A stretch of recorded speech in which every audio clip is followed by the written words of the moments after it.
The champagne glass shattered in my hand just as everyone began chanting Adrian Blackwood's name.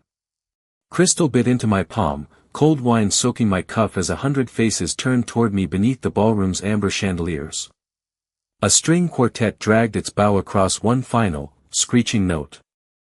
Across the marble floor stood Adrian, the Alpha CEO every guest had come to watch me destroy. Cedar and smoke cut through the perfume-heavy air. His black suit fit like armor, and his silver-gray eyes rested on me without surprise, as though public humiliation was merely another appointment on his calendar. Then memory struck. This engagement banquet. The crystal staircase. The red roses wrapped around gold pillars. I had read this scene at 2 a.m, 3 days before waking inside Elliot's body. Elliot Vale, the spoiled Omega heir whose cruelty toward Adrian began with one vicious speech and ended months later with Elliot dying alone after betting on the wrong man. Tonight, I was supposed to accuse Adrian of forcing the engagement, mock the scars hidden beneath his gloves, and dump champagne over him while the original hero watched approvingly. My mouth went dry. Beside me, my mother pressed a fresh glass into my uninjured hand. Her diamond bracelet felt icy against my wrist. "Go on," she whispered through a polished smile.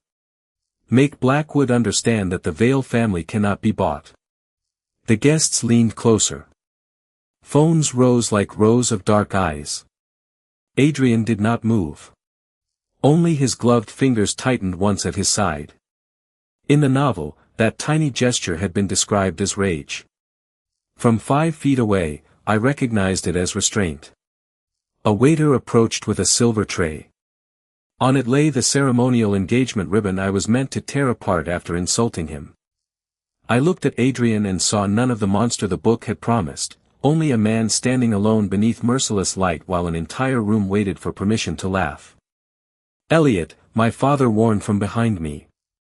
His voice was quiet, but the threat beneath it was unmistakable. If I refused, I would lose the protection of the Vale name before midnight. Money, status, every familiar door in this world, they would close. I set the untouched champagne back onto the waiter's tray.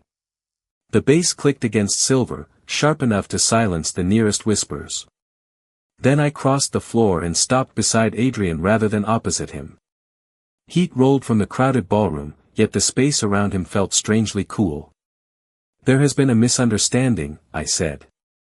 My voice shook on the first word, so I curled my bleeding hand around the white ribbon until the rough fabric steadied me. "Mr. Blackwood did not force this engagement." My mother's smile vanished. Someone near the staircase gasped.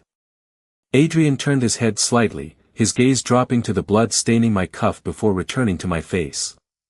"Elliot," he said, low enough that only I could hear, "what are you doing?" Saving my life was the simplest answer. It was no longer the whole one. I faced the room. "The insulting rumors about Adrian came from my family's table," I continued. "They end here. If anyone intends to disgrace him tonight, they will have to include me." Silence spread outward, swallowing the rustle of silk and the hum of the ventilation system.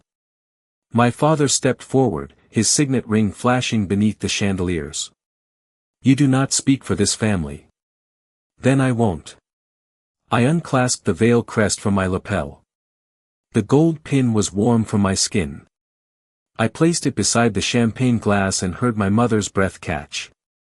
There was no taking that gesture back. I had traded inherited power for the attention of the most dangerous man in the room. Adrian reached for the ceremonial ribbon.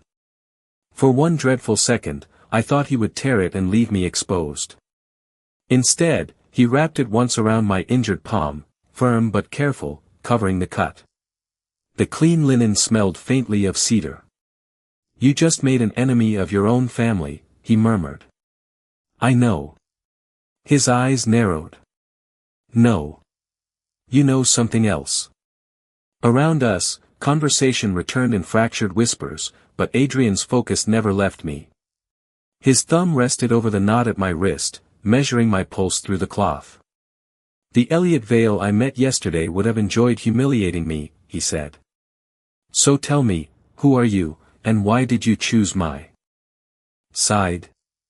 Rain ticked against the limousine roof, soft as fingernails on black glass, while the bandage around my palm carried the faint cedar scent Adrian had left on it.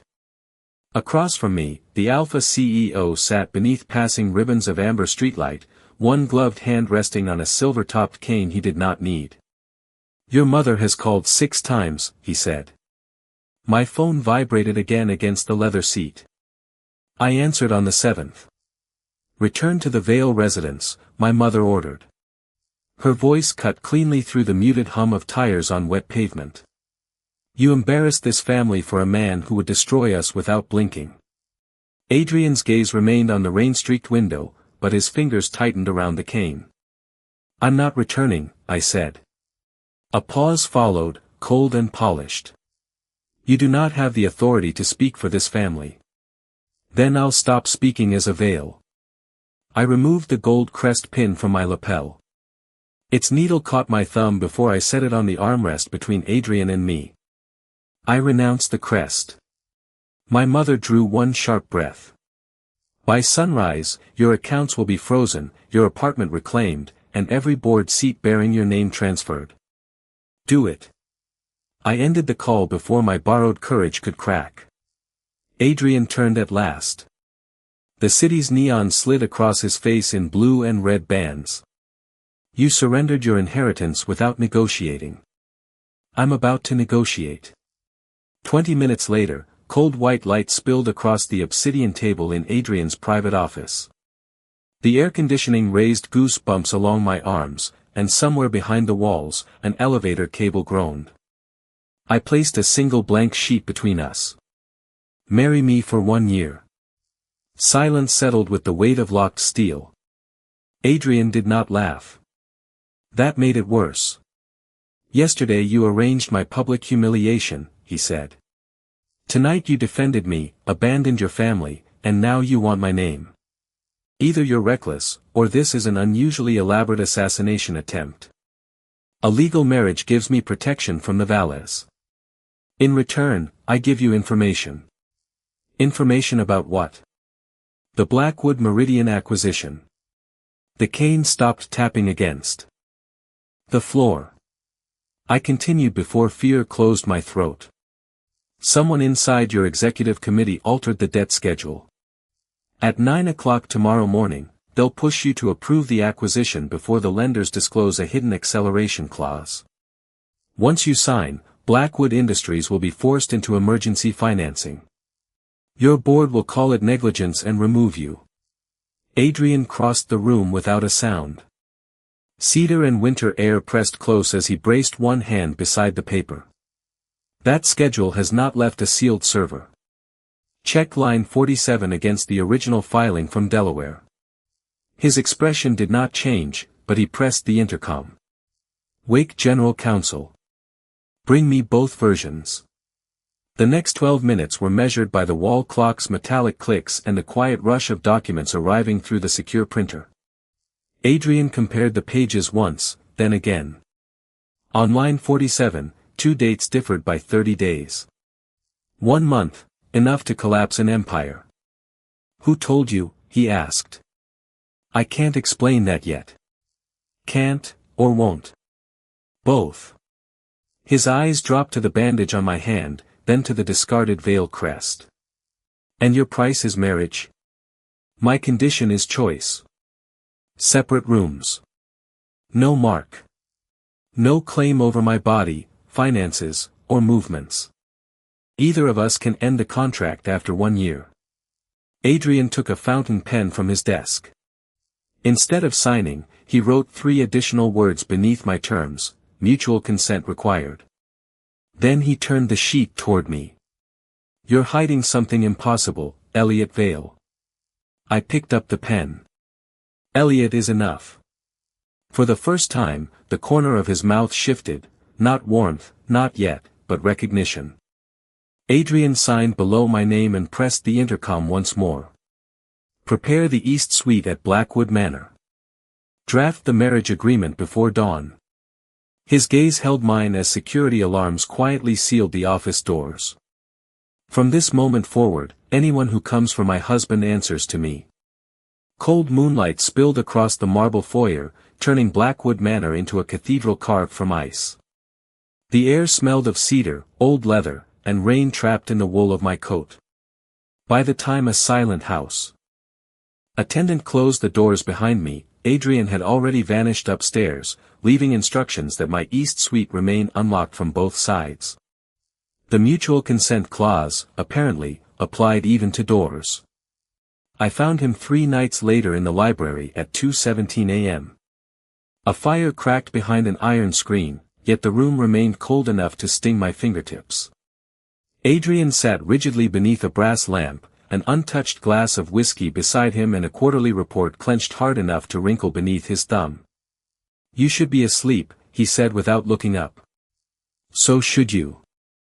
I set down a tray holding chamomile tea and toast. His gaze moved from the cup to my bare throat as though searching for a trap. "Did I request this?" "No. That's why it isn't a transaction." His chair scraped backward.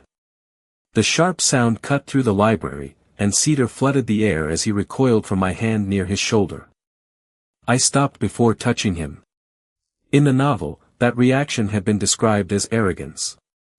From 6 feet away, I could see the truth in his white knuckles and the pulse hammering beneath his collar. "I won't touch you without permission," I said, sliding the tray within reach before retreating. "But I am confiscating the whiskey." His eyes narrowed. "You're unusually commanding for a disinherited heir. Good thing I'm only Elliot now." I carried the glass away. Behind me, porcelain clicked softly. The next morning, the tea was gone. So was the toast. I changed nothing dramatic. Dramatic gestures belong to people seeking applause. Instead, I asked the kitchen to stop serving Adrian meals in silver-covered dishes after noticing he flinched whenever lids struck porcelain. I moved the ticking grandfather clock out of the breakfast room because its mechanical pulse made his jaw tighten. When meetings kept him past midnight, I left food beneath the warming lamp and never waited beside it. He responded with silence, but the manor began answering for him. A wool blanket appeared on the east suite balcony after I mentioned the wind. My preferred citrus tea replaced the bitter Vale blend in the pantry. A sunlit room overlooking the greenhouse was cleared for my use, with no family crest anywhere on the walls. The first boundary broke during a thunderstorm. A violent crack shook the window panes, followed by darkness as the manor lost power. I followed the bitter smell of extinguished electronics to Adrian's study and found him on the floor beside his desk, one hand gripping the carpet, his breathing clipped and uneven. He snapped, "Leave." I lowered myself several feet away, the cold floor pressing through my trousers. "I can do that." Another thunderclap rolled over the roof. His fingers dug deeper into the rug. "Or I can stay without touching you." For several seconds, only rain and his fractured breaths filled the room. Then Adrian turned his palm upward between us. Not an order. Permission. I crossed the space and placed my hand in his. His grip closed hard, then gradually loosened as I counted each breath aloud. When the emergency lights blinked on, dim amber washed across his face. He still held my hand. "The last person I trusted used my rut records to help seize my company," he said, each word scraped raw. After that, touch always felt like someone reaching for a weapon. I could have told him I knew. Instead, I shifted closer and let my shoulder rest against the desk beside his. "Then I'll wait until you reach first." Dawn silvered the windows before Adrian finally released me. At breakfast, he entered while the staff were still setting down warm plates, pulled out the chair beside mine instead of taking his usual place at the opposite end, and dismissed everyone with one quiet gesture. Cedar softened around the scent of coffee and toasted bread. Beneath the table, his hand rested open on the space between us. "The agreement grants you a separate life," he said. "I'm amending my part of it." His fingertips turned upward, waiting. "Stay beside me by choice, Elliot. Not because the contract requires it." I placed my hand in his, and for once, Adrian Blackwood did not brace for betrayal. He closed his fingers around mine as if learning that holding someone and imprisoning them were not the same thing. Rain tapped against the breakfast room windows while the financial news murmured from a wall-mounted screen, its blue light washing over untouched coffee and silver flatware. Blackwood Industries shares had fallen 12% before the opening bell. I was still reading the headline when the double doors swung inward and Lucian Cross walked in without waiting to be announced. He was the novel's celebrated alpha hero, immaculate charcoal suit, warm amber scent, and a reassuring smile that had persuaded readers to forgive every ruthless choice he made. In the original story, I had worshipped that smile. Now it made the back of my neck prickle. "You've had your fun," Lucian said, setting a cream envelope beside my plate. "Come home, Elliot. Your mother will overlook this embarrassment if you testify that Blackwood coerced you." Adrian stood near the windows, motionless except for the tightening of his hand around his phone. Only last night, during a panic response, those same fingers had reached for mine instead of locking me out. I pushed the envelope back across the cold walnut table. "Tell my mother I'm staying."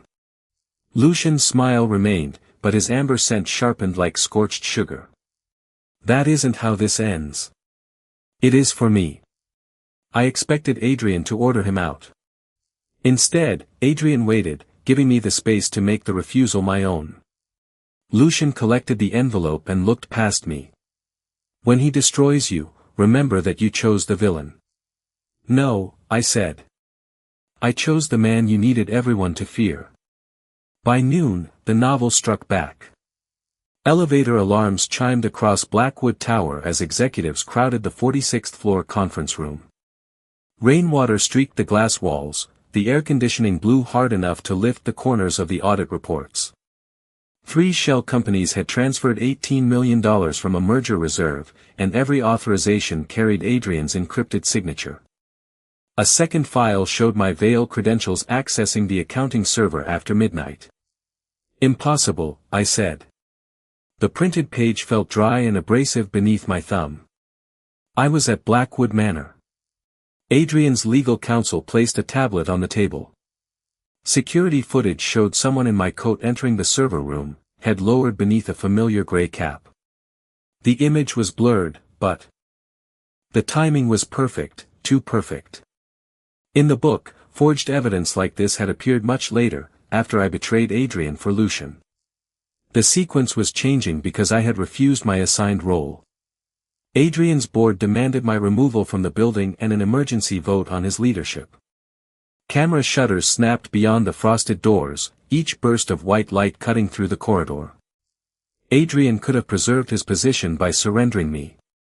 Instead, he closed the tablet and addressed security. "No one touches my husband." The word landed harder than any declaration he had made in private. I rose before he could shield me further. "Suspend my access voluntarily," I told the chief security officer. "Seal my devices, preserve every log, and place me under internal review. If someone used my credentials, I want the chain of evidence intact." Adrian turned toward me, cedar pheromones surging through the sterile room. "Elliot. You gave me the right to choose," I said quietly. "Let me choose how I answer this." For the first time, protecting him meant relinquishing control over my own defense. Security removed my badge. Its magnetic clip released with a small metallic click, and the doors to Blackwood Tower locked behind me minutes later. Outside, wet pavement reflected the red glare of news vans. Reporters shouted that the evil Omega heir had infiltrated the villain CEO's empire. My phone vibrated before I reached the waiting car. A message from my mother filled the screen: "You no longer speak for the Vail family. Your accounts, inheritance access, and board positions are terminated effective immediately. Return home tonight and denounce Adrian, or remain beside him with nothing." Across the rain-slick steps, Adrian stopped beneath the building's white stone archway. He did not order me into his car or offer to buy back what I had lost. His open hand waited between us. Behind him, the tower bearing his name flashed with falling stock numbers. Behind me, the veiled fortune vanished from my life one account at a time. I switched off my phone, crossed the distance, and took his hand. "I'm not going home," I said. Above us, the boardroom lights ignited. Floor by floor as Blackwood's directors gathered to remove Adrian before morning. The projector's fan whined above the shareholders' chamber, stirring air that smelled of hot circuitry, bitter coffee, and alpha aggression.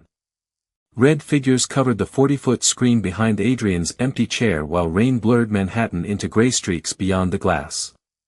By the time I entered, every face had turned toward me. "The spy finally joins us," Lucian Cross said. I ignored him and placed a black ledger on the polished table. Security moved in, but I raised both hands before they could touch me. "Search me. Freeze my access. Put me under formal investigation. But give me 10 minutes before you vote." Adrian stood at the far end of the room, his charcoal suit immaculate despite the night we had spent containing the corporate attack. A faint cedar scent reached me through the cold air. "You're accused of transferring confidential files," the board chairman said. "Why should we hear you?" Because the original Elliot had attended this meeting, smiled while Adrian's company collapsed, and died 6 chapters later. I could still see the paragraph as clearly as the rain on the windows. Blackwood lost control by 11 votes after irregularities were discovered too late. "Because the forged transfers are bait," I said. "The real theft is in the acquisition reserves." Murmurs scraped across the room. I opened the ledger to 3 marked pages and asked for the live accounting archive. The chairman hesitated. Adrian tapped the table once. "Open it." Columns flooded the screen. I entered dates remembered from the novel, not secret passwords, only the exact nights when shell vendors had been paid. The first invoice appeared legitimate. So did the second. On the third, I enlarged the approval timestamp and placed the printed ledger beside it. This payment was authorized at 2:13 a.m. Eastern. The director whose signature appears here was testifying in London at 7:13 a.m. local time. His biometric token was physically logged there. Silence swallowed the fan's whine. I moved to the next entry. 12 vendors shared one routing account. The routing account belonged to a trust controlled by the board chairman's chief financial advisor, the same man who had supplied the evidence against me. No hidden clue had saved us. The fraud was already in front of everyone, I had simply known where the story intended to bury it. The advisor lunged for his tablet. Adrian reached it first and slid it across the table to security. "Preserve every device," he ordered. "Notify federal regulators." The room erupted. Phones vibrated against wood. Chairs rolled backward. Lucian's pleasant expression hardened as the vote counter vanished from the screen, replaced by an emergency suspension notice. I had stopped Adrian's removal, but the price arrived before the applause could. My phone lit with my mother's name. Her voice came through sharp enough for the nearest directors to hear. "Denounce Blackwood and return to the Vale residence. Otherwise your accounts, inheritance access, and board seats are gone." Lucian watched me, certain the evil side character would crawl back into place. "Do it, Elliot," he said quietly. "This man will destroy you." I set the phone on speaker. The glass tabletop felt glacial beneath my palm. "Remove everything." My mother inhaled once, then ended the call. Notifications followed in rapid succession. Account closed. Proxy revoked. Position terminated. Each tone sounded smaller than the fortune disappearing behind it. Security approached me with restraints for the voluntary investigation I had requested. Adrian stepped between us. For one taut second, his alpha scent rolled through the chamber like cedar struck by lightning, but his hands remained open at his sides. "You will follow lawful procedure," he told them. "And you will treat my husband with respect." The word struck harder than any command. Our contract had never required public loyalty. Adrian turned toward the shareholders who had called him a monster and me a traitor. Elliot Vale just surrendered his name, his wealth, and his freedom to save a company that never welcomed him. If this board doubts him, then it doubts me. Nobody reached for me again. Across the table, Lucian understood first, the power had shifted, and the villain he was meant to defeat now trusted me more than the hero ever had. Adrian extended his hand, not to claim me, but to let me choose where I stood. I placed mine in it as the restored vote appeared overhead. Adrian Blackwood retained control by 11 votes. "Stay beside me," he said, low enough for only me to hear. "Not because of the contract." His thumb rested against my pulse. "Because you're the only person I trust." Rain struck the penthouse windows in hard silver sheets, while emergency alerts pulsed red across every wall screen. The air smelled of ozone, wet concrete, and Adrian cedar pheromones sharpened by the attack on Blackwood Group's servers. I stood beside the conference table as technicians shouted through the speakers, but the chilled glass beneath my palms suddenly felt hot. Too hot. A bitter sweetness coated my tongue. My knees weakened. "Elliot?" Adrian crossed the room before I could answer.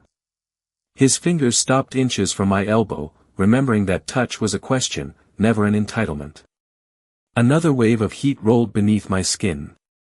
The room blurred at the edges, and my scent flooded the penthouse despite the suppressants I had taken that morning. Adrian's pupils widened. Then his expression changed. He picked up the silver packet beside my water glass, tore it open, and smelled the powder clinging to its inner seam. This was tampered with. Somewhere below us, alarms wailed through the tower. The digital clock burned 11:47 p.m. Adrian could have called security and returned to the collapsing company downstairs. Instead, he killed the conference feed, locked the penthouse, and swept every glass and medication packet into an evidence case. "The board can survive without me for one night," he said. His voice was rough enough to scrape. "You will not face this without a clear choice." My body pulled toward his warmth, every instinct demanding the alpha whose trust had rewritten my fate that afternoon. I caught his sleeve. "The contract permits a mark during an emergency." Adrian went completely still. Rainwater trembled against the windows behind him. "A contract cannot consent for you." He stepped back, though the tendons in his neck stood rigid and his knuckles had gone white. Then he opened the climate controls, lowered the room to 62 degrees, and called the private physician on a secure line. He placed cooling packs, water, and an emergency neutralizer within my reach before retreating behind the glass partition separating the bedroom from the sitting room. The barrier did nothing to conceal the strain in his posture.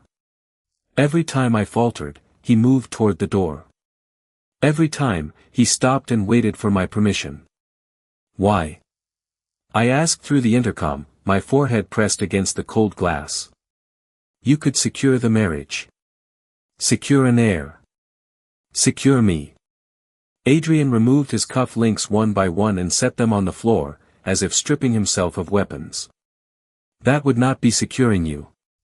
His reflection hovered over mine, pale beneath the blue emergency lights. "It would be taking advantage of the person who saved everything I built." A fresh alarm sounded from his phone. Blackwood stock had been frozen. The attackers were demanding his authorization codes before midnight. Adrian turned the device face down. "Say the word, and I'll come closer. Say nothing, and I stay here." In the novel, the villain always chose power. The man before me surrendered control of his company, his instincts, and the easiest way to bind me, all so the supposed evil side character could remain free. I entered the access code myself and opened the partition. Adrian did not cross the threshold. I did. My hand settled against his chest, where his heartbeat struck hard beneath warm cotton. "Hold me," I said. His arms closed around me carefully, without teeth, without a mark, without claiming anything I had not offered. By dawn, the neutralizer had softened the fever. Gray light spread over the soaked skyline, and Adrian sat on the carpet with my hand still resting inside his open palm. I had begun protecting him because I knew how the villain's story ended, and because I wanted to escape my own. Looking at the alpha who had risked his empire rather than steal my choice, I could no longer hide behind survival. "Adrian," I whispered, tightening my fingers around his, "I'm in love with you." At midnight, the brass clock above the fireplace stopped ticking. Its hands locked at 12:17, and the room turned unnaturally cold, frosting the edges of the windows despite the warm spring rain outside. I pulled Adrian's jacket tighter around my shoulders. Across the bedroom, he slept at last, one hand hanging over the mattress, his breathing slow beneath the muted hum of the air conditioner. Then black letters appeared across the mirror. "Betray Adrian Blackwood at the merger signing. Restore the original ending." The words did not look written. They floated beneath the glass, sharp as cracks in ice. I crossed the carpet and touched them. Pain flashed through my fingers. My reflection vanished from the mirror, leaving Adrian's sleeping figure visible behind an empty jacket. New words formed. "Failure to comply will result in your erasure. Merger signing, 6 p.m. 41 hours. A tremor passed through the floor.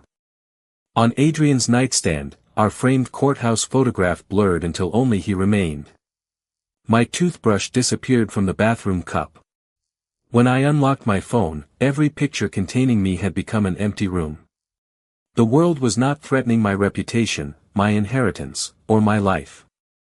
It was already removing proof that Elliot Vale had ever existed. Adrian stirred. I covered the mirror with a blanket before his eyes opened.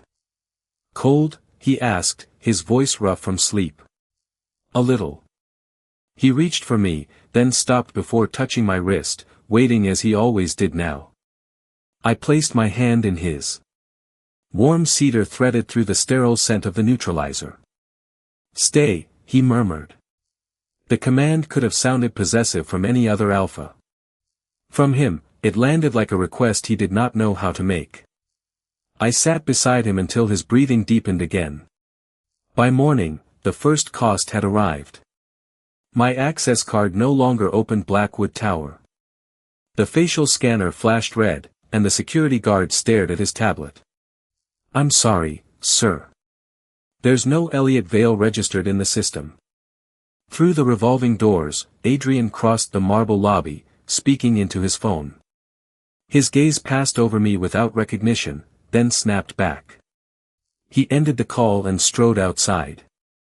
"Why are you standing in the rain?" "Testing something." I forced a smile as cold water slipped beneath my collar. Adrian removed his coat and wrapped it around me. "Then test it with me." I could not. If he knew, he would burn the merger, his company, and every remaining bridge to keep me beside him. The world had chosen its leverage precisely because Adrian had finally learned to choose a person over power. I would not let that lesson destroy him.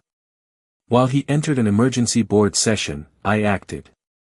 I transferred my voting proxy to him, signed away my claim to the marriage settlement, and deleted the private file containing everything I remembered about the novel's future. Each signature removed another thread tying me to his life. The pen felt slick against my fingers, the office printer clicked with mechanical indifference. At noon, I entered our penthouse and packed one canvas bag. No jewelry. No Blackwood credit cards. Only 2 shirts, my medication, and the charcoal sketch Adrian had pretended not to like before hanging it in his study. His footsteps sounded in the hall sooner than expected. I left through the service elevator as the front lock disengaged. "Elliot?" His voice carried through the closing doors. My hand struck the button for the garage. I did not answer. The separation bought me 6 hours. My face returned to the courthouse photograph, but faintly, like an image left too long in sunlight. At 11 p.m., an unlisted number delivered the location, an abandoned Vale annex beside the river. "Come alone if you want Blackwood to survive the merger." I knew the building. In the original novel, this was where the evil side character had manufactured evidence against Adrian. Lucian Cross had called it justice. Adrian had called at the beginning of the end. The river wind smelled of wet concrete and diesel when I arrived. Sodium lights buzzed above the loading dock, painting the puddles a sickly orange. Inside, merger documents waited on a steel table beside a camera already recording. One forged signature would restore the scene the world demanded. One public betrayal would preserve my existence. I picked up the pen, then set it down untouched. Instead, I placed my phone before the camera and recorded a transfer granting Adrian permanent control of every Veil share I still possessed. If I disappear, I said, keeping my voice level while the edges of my hands turned translucent, nothing I own goes to Lucian, my family, or anyone who uses my name against Adrian Blackwood. The overhead lights burst one by one. Darkness swallowed the far end of the annex. My phone showed 5:12 p.m. 13 minutes remained before the car arranged for the merger venue arrived. Behind me, the steel door slammed shut, locking me inside the trap I had chosen. Across the black screen of my phone, white letters appeared, last warning. Betray him, or be erased. I slid Adrian's ring from my finger, pressed it into the wet concrete beneath the table where he could find it, and walked toward the single light burning above the forged documents. I had once chosen the villain because I wanted to live. Now I chose Adrian knowing the choice could leave no one alive who remembered me. Rain hammered the warehouse roof, each blow shivering through the steel walls while fluorescent light bled across the forged merger documents. My phone counted down from 10 minutes, its white digits reflected in the water around my shoes. I reached for the pen. If I signed, Lucian Cross would receive the voting rights attached to my remaining Veil assets, and Adrian would lose control of the merger. If I refused, the world would erase me. The door behind me groaned open before my fingers touched the paper. Adrian stepped through the rain with his black coat plastered to his shoulders, his cedar scent cutting through wet concrete and printer ink. He saw the ring embedded beneath the table, then looked at my empty hand. You left me a trail. I left you a warning. My voice scraped against my throat. You shouldn't have followed it. He crossed the room and swept the documents from the table. Paper scattered through puddles, ink dissolving into black veins. The countdown dropped below 9 minutes. Tell me why you ran. The lights flickered. A sharp pressure closed around my ribs, and the words came out because there was no time left to protect him with silence. This world expects me to betray you. Lucian was supposed to gain my assets, take the merger, and destroy you. Every time I changed that story, it pushed back. Adrian's gaze stayed fixed on mine. And tonight? If I don't finish the betrayal, I disappear. Thunder rolled over the roof. My fingertips had already turned translucent beneath the blue-white light. Adrian caught my wrist, but his hand passed partly through my skin, leaving cold static in its wake. For one fractured second, the alpha who had faced hostile boards without blinking stared at his empty palm. Then his jaw locked. What completes the betrayal? My signature and transfer authorization. I snatched the pages from the water before he could destroy them completely. Without the transfer, the merger remains yours. Then we leave. The door won't open for me. I pushed the documents into his hands. But it opened for you. The timer struck 7 minutes. My phone emitted a thin electronic whine, and another message appeared, complete your role. Adrian turned toward the security camera mounted above the door. Instead of shielding me again, he removed his corporate signet, set it on the table, and faced the lens. Adrian, don't. You chose what I built over your own life. His voice carried through the metallic room, low and exact. Now I choose you over it. He called the emergency board line and placed the phone on speaker. Through bursts of static, the directors answered one by one. Adrian ordered them to suspend the merger, surrender his controlling proxy, and freeze every Blackwood claim connected to Veil Holdings. The room seemed to contract. The pressure around my ribs loosened, then returned twice as hard. If there is no merger, I whispered, there is nothing for me to betray. Exactly. The countdown vanished. A single command replaced it: restore the original ending. My knees struck the freezing floor as whole pieces of me faded under Adrian's hands. He couldn't protect me without losing the empire that had defined him, and this time I would not let him pay alone. I pulled the transfer authorization from the pile, tore away the clause naming Lucian, and wrote a new beneficiary across the wet page: Blackwood Employees Trust. Then I signed. The building shook. Every fluorescent tube burst dark at once, leaving only the red emergency light and the mineral smell of rain. My body solidified beneath Adrian's grip. By giving away the last assets Lucian could seize, I had destroyed my assigned role with my own hand. No evil side character remained to enrich the hero. You should have let me surrender everything, Adrian said. And you should have let me decide what my life was worth. I pressed his ring into his palm. He closed his fingers around it, but did not return it to mine. Instead, he lifted the board phone. The merger vote begins at 9 tomorrow morning, he said. Come with me, stand before everyone, and choose me where the world can hear you, or walk away free, and I will still make certain Lucian never owns another piece of your life. Outside, the rain stopped. Inside, Adrian waited with his empire already burning behind his eyes, while I understood that survival was no longer the decision in front of me. The brass hands of the boardroom clock clicked toward 9 beneath a ceiling washed in cold winter light. Leather chairs creaked, cameras whispered, and the polished walnut table smelled faintly of wax and burnt coffee. I entered alone. Every face turned, but Adrian remained standing beside the empty chair at the head of the table, his dark suit stark against the silver skyline. Lucian Cross leaned back with a beneficiary agreement open before him, already smiling as though my absence from yesterday had delivered Blackwood Industries into his hands. The merger cannot proceed, Adrian said.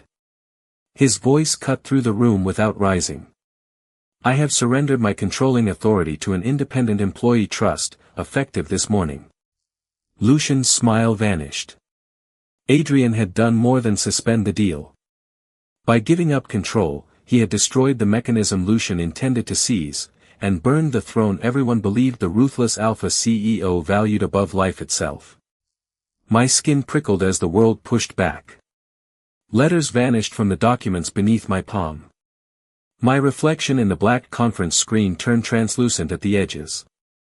The choice imposed on me was brutally simple: betray Adrian publicly and remain, or protect him and be erased. I walked past the chair reserved for me and stopped beside Lucian. Relief loosened his mouth too soon.